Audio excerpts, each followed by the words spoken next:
Comme vous l'avez vu certainement à la télévision plusieurs fois, la ministre Marguerite Blais, qui est responsable des aînés et de ceux qu'on appelle les proches aidants, nous a parlé de la promesse des caquistes de faire au moins une vingtaine de maisons des aînés d'ici 4 ans, qui soient en quelque sorte des CHSLD modèles, des mouroirs modèles, parlons clairement.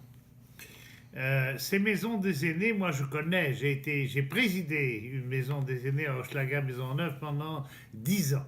Alors je sais les difficultés que ça entraîne parce que c'est souvent des maisons pour les aînés, souvent il y a beaucoup de dévouement, mais il manque de moyens épouvantables et puis c'est rarement une maison où les aînés peuvent, comme nous sur cette page, prendre leur parole. Hein. En fait, on les aide à finir leur vie. Bon, et ça va être le sort de la plupart d'entre nous.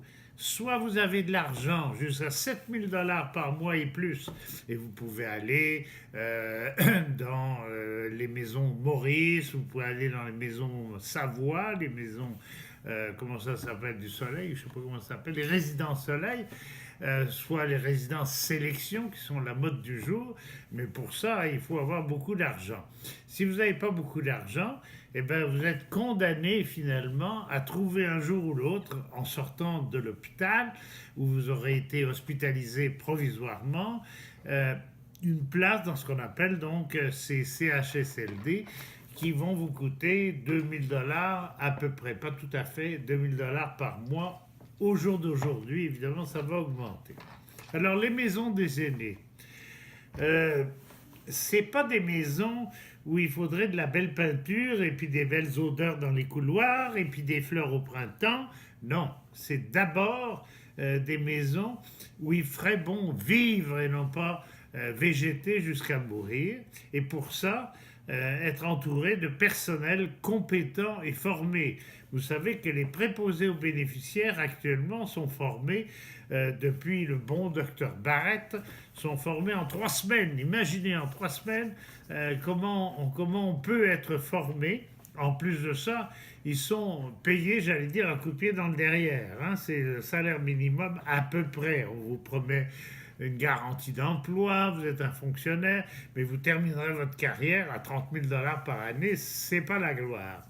Les maisons des aînés, il faut former les personnels, y compris les directions. Les directions, c'est juste des comptables assistés, c'est tout. Il faut que ces gens-là soient formés aux besoins des aînés, à l'écoute des aînés, pour que ces résidences, ces derniers séjours soient le plus humains possible. Il faut les former, puis il faut les multiplier. Il y a des infirmières qui nous ont témoigné et ont témoigné dans la presse qu'elles avaient la nuit 4 étages de résidents. C'est pas possible, c'est vraiment pas possible. Alors Marguerite, c'est pas tellement du côté des bons gérontologues ou des architectes, mais c'est au Conseil du Trésor qu'il va falloir dire ça va coûter de l'argent, ça va coûter de l'argent en formation de personnel, mais aussi en conditions de vie, des bons repas, des bons lits, beaucoup de personnel avec un roulement correct, mais surtout avec une formation à ce qu'on appelle l'humanitude. On n'est pas levé, c'est pas demain que ça va se faire, mais Marguerite Blais n'est pas la fée du logis, si j'ose dire, même si elle est la seule ministre et la doyenne du gouvernement.